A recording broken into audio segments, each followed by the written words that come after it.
तर मुंबई महापालिकेच्या वादग्रस्त निविदा प्रकरणावर अखेर महापौरांनी भूमिका स्पष्ट करत संबंधित टेंडर मागे घेण्याचे आदेश दिलेत। पत्रकार परिषदेमध्ये बोलताना हे काम प्रत्यक्षात राणीच्या बागेतील देखभाल आणि दुरुस्तीचं होतं, मात्र निविदेत चुकून महापौर बंगल्याचा उल्लेख झाल्याचं त्यांनी सांगितलंय। या प्रकरणावरून निर्माण झालेल्या वादाच्या पार्श्वभूमीवर संबंधित टेंडर मागे घेण्याचा निर्णय घेतल्याची माहिती महापौरांनी दिली आहे। मुळात हे टेंडर परत अजून डीएल वरती पण आलेले नाहीये स्टँडिंगच्या।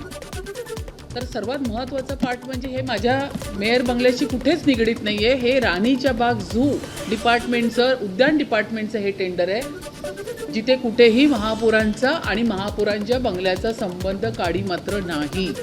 तर अशा पद्धतीचे फेक नॅरेटिव्ह तयार करायचे, लोकांमध्ये पसरवायचे आणि आपली दुकानं चालवायची, हाच एक कार्यक्रम उभाटाकडे राहिलेला आहे आणि तो कार्यक्रम ते चालवण्याचं काम करत आहे। मी त्यांना फोन करून म्हटलं, तुम्ही ह्याच्यामध्ये मेयर बंगलो मेन्शन केल्यामुळे तुम्ही आता हे टेंडर मागे घ्या, कारण इथे महापौर आणि महापौरांच्या बंगल्याचा काहीही संबंध नसताना तुम्ही या ठिकाणी मेयर बंगलो टाकलंच का, इमिजिएट हे टेंडर मागे घ्या, असं मीच त्यांना ऑर्डर दिलेली आहे। दरम्यान या प्रकरणावर संबंधित अधिकाऱ्यांवर काय कारवाई करणार असा सवाल किशोरी पेडणेकरांनी उपस्थित केला आहे। महापौरांनी पण आता लक्ष दिलं पाहिजे।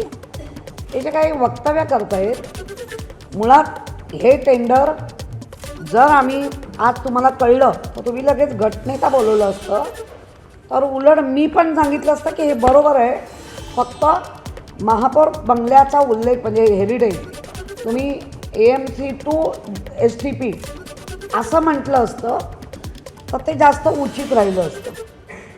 मी टेंडर मागे घेते याचा अर्थ तुम्ही काहीतरी केलं आहे असं जे कोण दाखवू इच्छित आहे, हे अधिकाऱ्यांना अधिकार नाही आहे। या अधिकाऱ्यांवरती महापौरांनी कारवाई काय करणार, कसं चुकलं